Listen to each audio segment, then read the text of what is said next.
நீதிநெறி கதைகள். கதையோட தலைப்பு மாமியாரின் மந்திர குக்கர். வாங்க கதைக்குள்ள போகலாம்.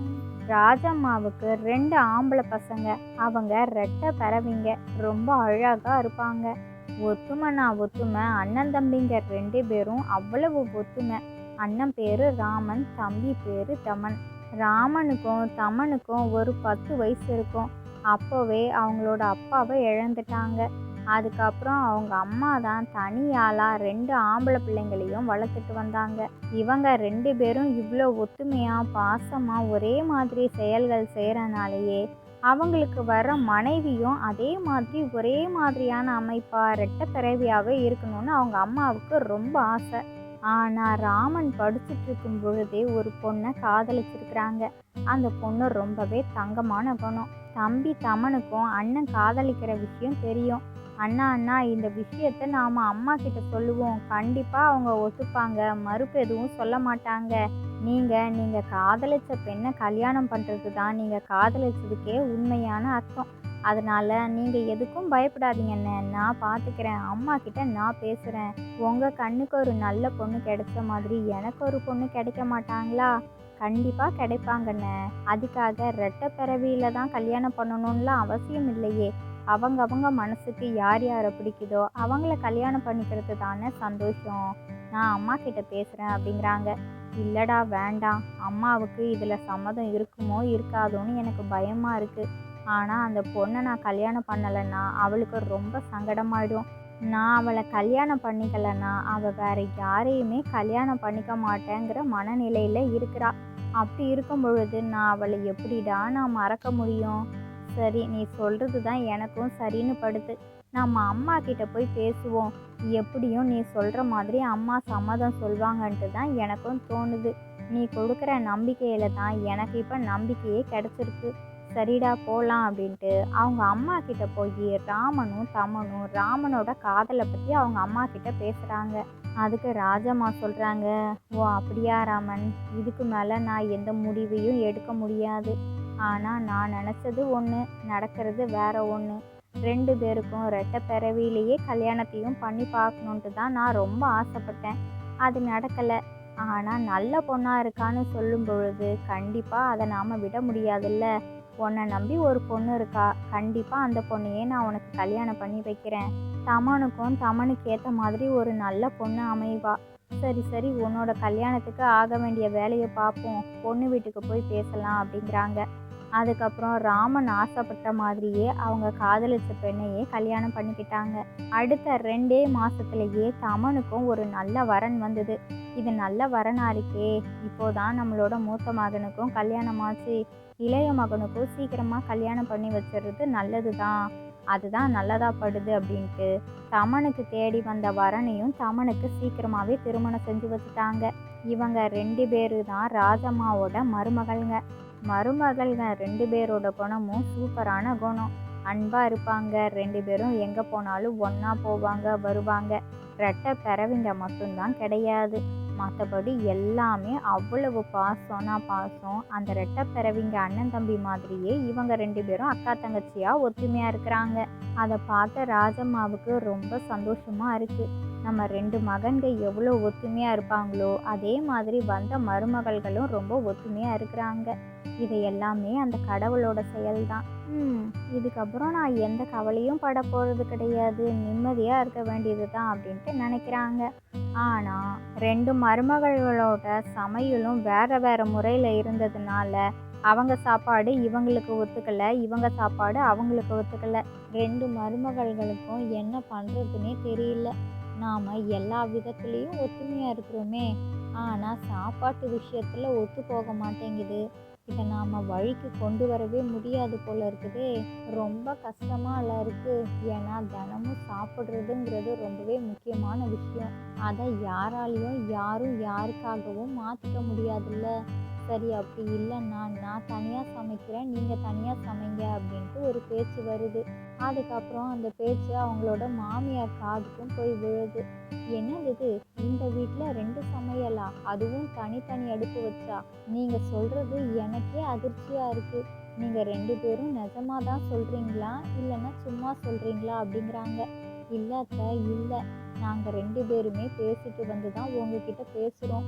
எங்கள் 2 பேர்த்துக்குமே அவங்க சாப்பாடு எனக்கு ஒத்துக்க மாட்டேங்குது, என் சாப்பாடு அவங்களுக்கு ஒத்துக்க மாட்டேங்குது. இப்படியே எத்தனை நாட்கள் தான் ஓட்டிக்கிட்டே இருக்க முடியும்? அதனால தான் இந்த முடிவுக்கு வந்திருக்கிறோம். இதுக்கு உங்களோட சம்மதங்கிறது ரொம்ப முக்கியம் இல்லை, அதனால தான் உங்ககிட்ட கேட்க வந்திருக்கிறோம். நீங்கள் சம்மதம் கொடுத்தீங்கன்னா ரொம்ப சந்தோஷமாக இருக்கும் அத்தை அப்படிங்கிறாங்க. உடனே ராஜம்மாவும், ம், அது ரொம்பவே முக்கியமான விஷயந்தான். ஆனால் இப்படி தனித்தனியாக பண்ணுறது ரொம்ப சங்கடமால இருக்கும். சரி, என்ன பண்ணுறது? அவங்களுக்கு எது சரியாக வருமோ அதைத்தானே பண்ண முடியும். சரி, ஆளாளுக்கு தனித்தனியாக சமையலை பண்ணுங்க. நான் இங்கேயும் அங்கேயும் சாப்பிட்டுக்கிறேன். எனக்கு எந்த பிரச்சனையும் இல்லை அப்படிங்கிறாங்க. அதுக்கப்புறம் அந்த 2 மருமகள்களுக்கும் ரொம்ப சந்தோஷமாக இருக்குது. பார்த்தீங்களாக்கா, நம்மளோட மாமியார் இதுக்கு சம்மதம் சொல்லிட்டாங்க. இதுக்கப்புறம் எனக்கும் எந்த தொந்தரவும் இல்லை, உங்களுக்கும் எந்த தொந்தரவும் இல்லை. நாம் நல்லா சாப்பிடலாம். தனித்தனியாக சமைச்சு ஆனால் ஒன்றா உட்காந்து சாப்பிட்லாம் அப்படிங்கிறாங்க. ஆ, சரி சரி, நான் என் சமையலை போய் பார்க்க போகிறேன், நீ உன் சமையலை போய் பாரு அப்படின்ட்டு ஒவ்வொரு பக்கம் ஒவ்வொருத்தர் போயிட்டாங்க. இப்போது ராமனோட மனைவி ஒரு பக்கம் அடுப்பை வச்சு சமைக்கிறாங்க, தமனோட மனைவி இன்னொரு பக்கம் அடுப்பை வச்சு சமைக்கிறாங்க. 2 பக்கம் 2 மனம் வருது. 2ம் ஒன்றா சேர்ந்து வீட்டில் ஏதோ ஒரு வித்தியாசமான மனமாக இருக்குது.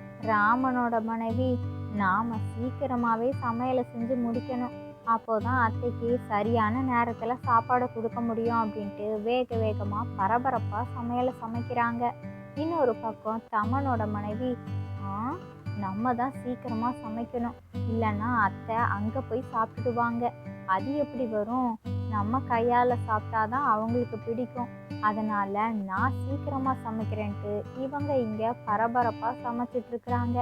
ஆக மொத்தம் 2 பேரோட அடுப்பும் ரொம்ப பரபரப்பான வேலையில் இருக்குது. முதல்ல ராமனோட மனைவி சமையலெல்லாம் முடிச்சிட்டாங்க. ஷபா, நல்ல வேலை, சீக்கிரமாக வேலையெல்லாம் முடிச்சாச்சு. இன்னும் ஒரு 10 நிமிஷத்தில் சாப்பிட்றலாம் அப்படின்ட்டு நினச்சிட்ருக்குறாங்க. இந்த பக்கம் தமனோட மனைவி, அட என்னடா இது, அக்கா அதுக்குள்ளேயுமா சமையலை முடிச்சிட்டாங்க? ஆ, அது நல்லாவே இருக்காது. நாம் பொறுமையாக செஞ்சாலும் நல்லா தான் சமைப்போம். அவங்க சமைக்கிறது என்ன சமையல், நான் சமைக்கிறத விடவா? சரி சரி, சீக்கிரமாக சமைப்போன்ட்டு சமைச்சும் முடிச்சிட்டாங்க. சீக்கிரமாக நம்ம சூடு ஆறுறதுக்குள்ளேயும் சாப்பாடு குழம்பு கூட்டுன்னு எல்லாத்தையும் அத்தைக்கு முதல்ல நம்ம தான் கொண்டு போய் கொடுக்கணும். இன்னைக்கு நாள் தனித்தனியாக சமைச்சிருக்கிறோம், அதுலேயே நம்ம தான் முதல் ஆளாக இருக்கணும். நம்ம சாப்பாடை முதல்ல சாப்பிட்லன்னா எப்படி? அக்கா தான் சமையலெல்லாம் முன்னாடி முடித்தாங்க, ஆனால் சாப்பாடை வச்சு கொடுக்கலையே இன்னும் தான். அதுக்குள்ளேயும் நாம் முந்திக்க வேண்டியது தான். இதுதான் சரியான நேரம்ன்ட்டு தட்டு நிறையா சாப்பாடு குழம்பு கூட்டுன்னு எல்லாத்தையும் வகை வகையாக வச்சு, அத்தை அத்தை இங்கே வாங்கத்தை, நாம் 2 பேரும் ஒன்றா உட்காந்து சாப்பிட்லான்ட்டு தட்டில் சாப்பாடை 2 பேருக்கும் வச்சு எடுத்துகிட்டு வந்து ஒன்றா உட்காந்து சாப்பிட தொடங்கிட்டாங்க. தமனோட மனைவி செஞ்ச சாப்பாடெல்லாம் சாப்பிட்டோன்னையும் ராஜம்மாவுக்கு ரொம்ப சந்தோஷமாக இருந்தது. சாப்பாடு ரொம்ப ருசியாக இருந்ததுமா, உன்னோட கைப்பக்குவம் ரொம்ப நல்லா இருக்குது அப்படிங்கிறாங்க. அதுக்கு உடனே தமனோட மனைவி, ஆமாம் அத்தை, ஆமாம், நான் உங்களோட மருமகன்னா சும்மாவா? உங்களுக்காக வகை வகையாக சமைச்சு போடணுன்ட்டு தான் இன்னைக்கு இவ்வளோ வகையில் செஞ்சுருக்கிறேன். இனிமே நீங்கள் இங்கே தான் சாப்பிடணும், அங்கே போய் அக்கா கிட்டெல்லாம் போய் சாப்பிடாதீங்க, இந்த ரகசியத்தை யார்கிட்டையும் சொல்லிடாதீங்க. எனக்கு நிறையா சமைக்க தெரியும் அத்தை, உங்களுக்கு வகை வகையாக சமைச்சு தரேன் அப்படிங்கிறாங்க. அதுக்கப்புறம் ராஜம்மா, சரி சரி, நான் போய் ஓய்வு எடுக்கிறேன் அப்படின்ட்டு அப்போதான் அவங்களோட கட்டிலில் போய் படுக்கிறாங்க. உடனே இந்த ராமனோட மனைவி, அத்தை அத்தை, என்ன அத்தை அதுக்குள்ளேயும் படுத்து தூங்க போகிறீங்க? சாப்பிட்டுட்டு படுங்க வாங்க, நாம் 2 பேரும் ஒன்றா உட்காந்து சாப்பிடலாம் அப்படின்ட்டு கூப்பிடுறாங்க. அதுக்கு ராஜம்மா, இப்போதான் நான் தமனோட மனைவி சாப்பாடு குழம்பெல்லாம் வச்சு கொடுத்தான்னு சொல்லாமல், இதோ வரேன் மருமகளே, இதோ வரேன் வரேன், வா நாம் ஒன்றா உட்காந்து சாப்பிடலாம் அப்படின்ட்டு ராமனோட மனைவி கூப்பிட்டப்பவும் வந்துட்டாங்க. இப்போது அங்கேயும் அவங்களுக்கு பிடிச்சது எல்லாமே சாப்பிட்டுக்கிட்டாங்க. நீ சூப்பராக சமைச்சிருக்கிறம்மா, உன்னோட கைப்பக்குவம் ரொம்ப நல்லா இருக்குது. சரி சரிம்மா மருமகளே, நான் வயிறு நிறையா சாப்பிட்டதில்ல, இப்போவே எனக்கு கண்ணை கட்டுது, நான் போய் ஒரு தூக்கத்தை போட்டுட்டு வரேன் அப்படின்ட்டு அவங்களோட அறைக்கு வந்து கட்டிலில் படுத்து ஓய்வெடுக்கிறதுக்கு வந்துட்டாங்க. ராஜம்மா கட்டிலில் படுத்துட்டு இருக்கும்பொழுது தூக்கம் சுத்தமாக வரலை. அவங்க 2 மருமகள்க பண்ண விஷயம் அவங்களுக்குள்ள ஓடிட்டே இருக்கு. அதுலேயும் தமனோட மனைவி சொன்னதை கேட்கவும் ரொம்ப வியப்பாக போச்சு. என்ன இப்படி பேசுகிறாளே, அவங்க கிட்ட போய் சாப்பிடாதீங்க, நானே உங்களுக்கு வகை வகையாக செஞ்சு தரேன்னு சொல்கிறா. இப்படி இருக்கும் பொழுது குடும்பம் இப்படி ஆகுதே, இது சரியா படலை. எப்படியும் ஒரே சமையலாக கொண்டு வந்துட வேண்டியது தான். இதுக்கெல்லாம் ஒரே வழினா ஒரே சமையல். அதுக்கு அந்த மந்திர குக்கர் தான் சரியாக வரும். அதை நான் என்னோட மூத்த மருமகள் கிட்ட கொடுத்தா தான் சரியாக வரும். அவள் தான் எல்லாத்தையும் அனுசரிப்பா. ஏன்னா அவள் சொன்னதே என்ன சொன்னா, என்ன அத்தை சாப்பிட்ற நேரத்தில் போய் படுத்து தூங்குறீங்களே, சாப்பிட்டுட்டு தூங்குங்கன்னு அவளுக்கு அந்த அக்கறை இருந்தது. ஆனால் பொறாம கொஞ்சம் கூட இல்லை. இப்போ இளைய மருமகளும் வீட்டில் இல்லை. இப்போன்னு பார்த்து தான் மூத்த மருமக கிட்ட அந்த மந்திர குக்கரை கொடுத்தா சரியாக இருக்கும். இல்லைன்னா அதுக்கும் நம்ம இளைய மருமகளுக்கு கோபம் பொறாமான்னு ஏதாச்சும் வரும். அது எதுக்கு? குடும்பத்தை சரி பண்ணுறதுக்கான சரியான வழி இப்போதான். குடும்பம் குடும்பமாக இருக்கும், ஒத்துமை நிறைஞ்சிருக்கும் அப்படின்ட்டு முடிவு பண்ணிட்டு அவங்களோட பழைய குக்கர் மந்திர குக்கரை எடுத்துகிட்டு போய், மருமகளே மருமகளே, இதோ பார்த்தியா, உனக்காக நான் ஒரு குக்கரை கொண்டு வந்திருக்கிறேன். இந்த குக்கரு ரொம்ப பழைய குக்கரு, ஆனால் இதில் சமைச்சோன்னா ரொம்ப ருசியாக இருக்கும்மா. இதில் நீ எனக்கு சமைச்சு தரியா, ரொம்ப ஆசையாக இருக்குது அப்படிங்கிறாங்க.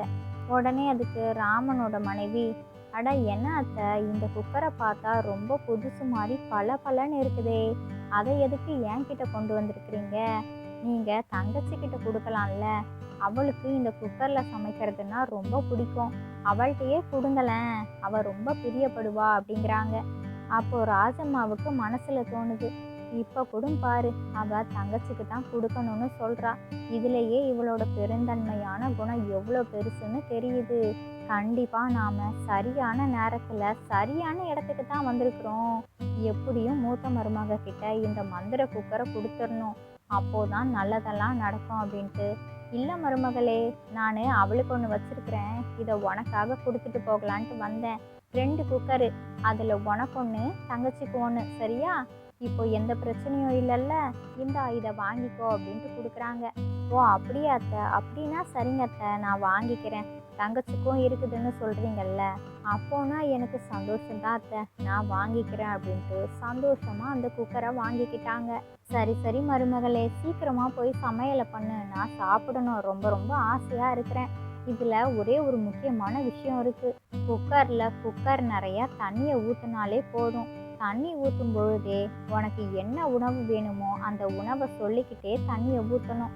அப்போது தண்ணியை ஊற்றி சரியாக 10 நிமிஷத்தில் குக்கரை தர உடனே அந்த சாப்பாடு தயாராகிடும். இதுதான் இந்த குக்கரோட ரகசியம். போமா போ, சீக்கிரமாக போய் சமையல் ஆரம்பி. போ மருமகளே போ அப்படிங்கிறாங்க. அத்தை என்ன அத்தை, நீங்கள் ஏதாவது காமெடி பண்ணுறீங்களா? அது எப்படி அத்தை தண்ணியை ஊற்றும் பொழுதே நான் என்ன உணவு வேணும்னு சொன்னால் எப்படி அத்தை அந்த உணவு எனக்கு வரும்? இது மாதிரி விஷயத்தெல்லாம் நான் கேள்விப்பட்டதே கிடையாது. இது என்ன ஏதோ அபூர்வமான பாத்திரம் மாதிரி நீங்கள் சொல்கிறீங்களே. சரி அத்தை, நான் போய் உங்களுக்கு பிடிச்சதை சமைச்சு கொண்டு வரேன் அப்படின்ட்டு போகிறாங்க. அத்தை சொல்கிறது எனக்கு ரொம்ப சிரிப்பாக வருது. உண்மையாக நடக்கவா போகுது? சரி, அத்தை சொல்கிறாங்கல்ல, அவங்களோட ஆசைக்கு சும்மா நாம் செஞ்சு பார்ப்போம், முயற்சி தானே, அது சரியாக வந்துச்சுன்னா ரொம்ப சந்தோஷம்தான். சரி, நாம் குக்கரில் தண்ணியை ஊற்றலான்ட்டு குக்கர் எடுத்து அடுப்பில் வச்சு தண்ணியை ஊற்றுறாங்க. குக்கரில் தண்ணியை ஊற்றும் பொழுதே எனக்கு சாப்பாடு வேணும் அப்படின்ட்டு சொல்லிக்கிட்டே ஊற்றுறாங்க. தண்ணியை ஊற்றுனதுக்கப்புறமா குக்கரை மூடிட்டாங்க. கிட்டத்தட்ட ஒரு 10 நிமிஷம் ஆயிடுச்சு. தானாகவே புகை வருது. அடடா, என்ன ஒரே புகை மூட்டமாக இருக்குது. சரி, குக்கரை திறக்கலான்ட்டு திறக்கிறாங்க. திறந்து பார்த்தா அவங்க கேட்ட சாப்பாடு சுட சுட ஆவி பறக்க இருக்குது. அட கடவுளே, உண்மையாகவே அத்தை சொன்ன மாதிரி குக்கரில் தண்ணி ஊற்றும் பொழுது என்ன உணவு வேணுமோ அதை கேட்டுக்கிட்டே ஊற்றுனேன். இப்போ கேட்ட உணவு இந்த குக்கர் நிறையா நிறைஞ்சிருக்குதே. எனக்கே ஆச்சரியமாக இருக்குது. அத்தை அத்தை அப்படின்ட்டு கூப்பிடுறாங்க. உடனே ராஜம்மாவோட இளைய மருமகளும் வெளியில் போனவங்க வீட்டுக்குள்ளே வராங்க. அக்கா அக்கா, எனக்கு ரொம்ப பசிக்குது, சாப்பாடு போடுங்கக்கா. எனக்கு பிடிச்ச சாப்பாடு வாசனை வருது. சீக்கிரம்க்கா சீக்கிரம், எனக்கு வாசனையே மூக்க தொலைக்குது. உடனே ராமனோட மனைவி எந்த ஒரு மறுப்பும் சொல்லாம ரொம்ப சந்தோஷத்துல தங்கச்சி நான் செஞ்சதை சாப்பிட போறேன்னு சொல்லிட்டா. இதை விட என்ன வேணும் அப்படின்ட்டு அதோ வரேன் வரேம்மா அப்படின்ட்டு தட்டுல சாப்பாடெல்லாம் வச்சு சப்பாத்தி வச்சு என்னென்ன சமையலெல்லாம் பண்ணாங்களோ எல்லாத்தையும் தட்டு நிறையா வச்சு கொடுக்குறாங்க. தமனோட மனைவி சாப்பிட்டுக்கிட்டே அக்கா ரொம்ப ருசியா இருக்குக்கா, எப்படி தான் இது மாதிரி ருசியாலாம் நீங்கள் செய்கிறீங்கன்னே தெரியல. இனிமே தனித்தனியாலாம் சமைக்க வேண்டாங்க்கா, ஒரே சமையலே போதும், நீங்களே சமைச்சு தாங்கக்கா, நான் சந்தோஷமா சாப்பிட்றேன் அப்படிங்கிறாங்க. அதை கேட்ட ராமனோட மனைவிக்கு சந்தோஷம் தாங்க முடியலை. ராஜம்மா அவங்களோட அறையில் கட்டிலில் படுத்துக்கிட்டே இருந்து எல்லா விஷயங்களையும் கேட்டுகிட்டே இருந்திருக்கிறாங்க. அவங்களுக்கு அதை விட சந்தோஷமாக இருக்குது. குடும்பம் ஒத்துமையாக ஆயிடுச்சு. இதுக்கு எல்லாமே இந்த மந்திர குக்கர் தான் காரணம். மந்திர குக்கரே ரொம்ப நன்றி அப்படின்ட்டு அந்த குக்கருக்கும் நன்றி சொல்கிறாங்க. இந்த கதையிலேருந்து நாம் என்ன தெரிஞ்சுக்கணும் அப்படின்னா, நாம தான் பெருசு அப்படின்ட்டு நமக்கு எப்போ தலைக்கணம் வருதோ அந்த நிமிஷமே நாம் தோத்துட்டோம். ஆனால் அந்த தலைக்கணம்ங்கிறது நம்மக்கிட்ட எந்த ஒரு சூழ்நிலையிலையும் இல்லாமல் இருக்கும் பொழுது நாம் ஜெயிச்சுக்கிட்டே இருக்கிறோன்னு அர்த்தம். எப்போவுமே எல்லாரும் ரொம்ப ஒத்துமையாக இருங்க. தானாகவே நிறையா நல்ல விஷயங்கள் நடந்துகிட்டே இருக்கும். வாழ்க்கை ரொம்பவே அழகாக இருக்கும். இன்னொரு முக்கியமான விஷயம் என்னன்னா, யாருக்கிட்ட எந்த பொறுப்பை கொடுத்தா யார் எதை சரியாக பண்ணுவாங்கன்ட்டு அதை தெரிஞ்சு பண்ணணும். அப்படி இருக்கும் பொழுது எல்லாமே சரியாக நடக்கும், நல்லதாக முடியும். இந்த கதை பிடிச்சிருந்தா லைக் பண்ணுங்கள், ஷேர் பண்ணுங்கள். உங்களோட கருத்துக்களை கமெண்ட் பாக்ஸில் கமெண்ட் பண்ணுங்கள். இது மாதிரி சுவாரஸ்யமான கதைகள் எல்லாம் பார்க்கணுமா? ப்ளீஸ் நம்மளோட சேனலை சப்ஸ்கிரைப் பண்ணுங்கள். நிறைய பேர் சப்ஸ்கிரைப் பண்ணாமலேயே பார்த்துட்ருக்குறீங்க, சப்ஸ்கிரைப் பண்ணிக்கோங்க. இதோட இன்னொரு சுவாரஸ்யமான கதைகள் வீடியோவில் பார்க்கலாம். ஓகே, பாய்.